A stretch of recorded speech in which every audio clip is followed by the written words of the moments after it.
नमस्कार बच्चों, मैं संगीता भालेराव मैडम कक्षा 6वीं बी और सी के बच्चों को गणित पढ़ाती हूँ। देखो बच्चों, पिछले वीडियो में हम लोगों ने लाभ और हानि इस पाठ के प्रश्न संग्रह 31 जो है इसके गणित हल कर रहे थे। प्रश्न संग्रह 31 के प्रश्न पहला और दूसरा वो मैंने आप लोगों को वीडियो में हल करके दिखाया था और उसके गणित किस तरह से हल करने के हैं सूत्र का उपयोग करके, तो ये हम लोगों ने देखा था। और गणित जो है प्रश्न पहले में 2 गणित मैंने आपको हल करके दिखाए थे और बाकी के गणित आपको गृह कार्य के लिए दे दिए थे। अभी उसके बाद आज हम लोग इस वीडियो में प्रश्न क्रमांक 5 और प्रश्न क्रमांक 6 ये दोनों गणित जो है शाब्दिक उदाहरण वो हल करने वाले हैं। देखो उसमें प्रश्न क्रमांक 5 है, प्रमोद थोक सब्जी मंडी से हरी मेथी की 100 गड्डियाँ 400 रुपये में खरीदी। वर्षा होने के कारण 30 गड्डियाँ सड़ गई। बची हुई गड्डियों का 5 रुपये प्रति गड्डी की दर से बेचने पर उसे लाभ होगा या हानि, और वो कितना होगा। देखो फिर से एक बार पढ़ती हूँ। प्रमोद थोक सब्जी मंडी से हरी मेथी की 100 गड्डियाँ 400 रुपये में खरीदी। वर्षा होने के कारण 30 गड्डियाँ सड़ गई। बची हुई गड्डियों का 5 रुपये प्रति गड्डी की दर से बेचने पर उसे लाभ होगा या हानि, और वो कितना होगा। देखो ये गणित किस तरह से हल करना है वो मैं आपको वीडियो के द्वारा दिखाने वाली हूँ। तो देखो सबसे पहले हम लोग देखेंगे कि मेथी की गड्डियों का क्रय मूल्य। तो देखो यहाँ पर मेथी की गड्डियों का क्रय मूल्य है 400 रुपये। उसके बाद उसमें से कुल गड्डियाँ उसने कितनी खरीदी थी, 100 गड्डियाँ खरीदी थी। उसमें से खराब हो गई गड्डी कितनी, 30। तो बची हुई शेष गड्डियाँ कितनी है, तो 100 में से 30 घटाए तो 70, यानी बची हुई गड्डियाँ हैं 70। तो फिर 70 गड्डियों का विक्रय मूल्य कितना होगा। तो फिर 70 गड्डियों, एक गड्डी उसने 5 रुपये में बेची, तो 70 गड्डियों का विक्रय मूल्य कितना होगा। इसलिए 70 गुना 5 बराबर देखो 7 5 35 और ये शून्य पैसा रख दिया तो उत्तर होगा 350 रुपये। यानी यहाँ पर देखो अभी क्रय मूल्य है 400 रुपये, विक्रय मूल्य हो गया 350 रुपये। यानी यहाँ पर क्रय मूल्य अधिक है, विक्रय मूल्य कम है। तो जब क्रय मूल्य अधिक होता है, विक्रय मूल्य कम होता है, तो इस व्यवहार में हानि होती है। इसलिए हानि का सूत्र है क्रय मूल्य ऋण विक्रय मूल्य बराबर हानि।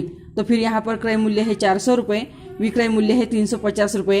तो 400 में से 350 रुपये घटाए तो 50 रुपये उत्तर आ गया। तो इसका मतलब देखो यहाँ पर प्रमोद जो है उसको इस व्यवहार में 50 रुपये की हानि हुई है, और इसलिए उत्तर यहाँ पर लिखेंगे प्रमोद को मेथी की गड्डियाँ बेचने पर 50 रुपये की हानि हुई है।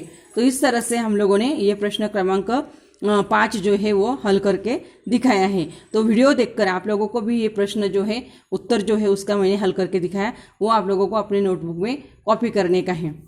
उसके बाद देखो प्रश्न 6वां, देखो प्रश्न 6वां है, शरद ने 2000 रुपये में 1 क्विंटल प्याज खरीदा। बाद में उसने पूरी प्याज 18 रुपये प्रति किलोग्राम की दर से बेच दी। तो इस क्रय विक्रय में उसे लाभ हुआ या हानि, और वो कितनी। फिर से एक बार पढ़ती हूँ। शरद ने 2000 रुपये में 1 क्विंटल प्याज खरीदा। बाद में उसने पूरी प्याज 18 रुपये प्रति किलोग्राम दर से बेच दी। तो इस क्रय विक्रय में उसे लाभ हुआ या हानि, और वो कितनी है। देखो ये भी गणित किस तरह से हल करना है वो हम लोग वीडियो के द्वारा देखने वाले हैं। तो देखो यहाँ पर सबसे पहले प्याज का क्रय मूल्य, यानी प्याज कितने रुपए में खरीदा था, 2000 रुपये में खरीदा था। कितना खरीदा था, 1 क्विंटल। तो 1 क्विंटल का मतलब होता है 100 किलोग्राम। देखो 1 क्विंटल में 100 किलोग्राम होते हैं। तो फिर देखो ये जो 1 क्विंटल प्याज है तो इसका विक्रय मूल्य कितना होगा। तो फिर क्योंकि 1 किलो प्याज जो है वो उसने 18 रुपये में बेची है, तो फिर 100 किलो का कितना होगा। इसलिए 100 गुना 18, 1 क्विंटल प्याज का विक्रय मूल्य बराबर 100 गुना 18। तो देखो 18 एकम 18 और ये 2 शून्य रख दिए, तो उत्तर आ गया 1800 रुपये।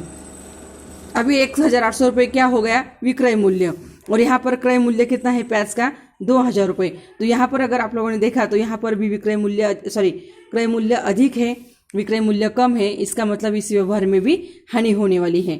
तो फिर यहाँ पर हानि का सूत्र है क्रय मूल्य ऋण विक्रय मूल्य बराबर हानि। तो देखो यहाँ पर क्रय मूल्य 2000 रुपये, विक्रय मूल्य 1800 रुपये। तो 2000 में से 1800 रुपये घटाने के, तो देखो 0 में से 0 घटाए 0, 0 में से 0 घटाए 0। देखो यहाँ पर 0 में से 8 नहीं जा सकते, इसलिए यहाँ से हासिल ले लेंगे तो यहाँ पर हो जाएंगे 10। 10 में से 8 घटाएंगे तो 2, और यहाँ पर 1 में से 1 घटाया तो 0, यानी कितना उत्तर आ गया 200 रुपये। तो फिर शरद जो है उसने जो प्याज बेची थी तो उस शरद को प्याज बेचने पर रुपये 200 रुपये की हानि हुई है। तो इस तरह से मैंने ये दोनों गणित जो है वो आप लोगों को इस वीडियो के द्वारा पढ़ाए हैं।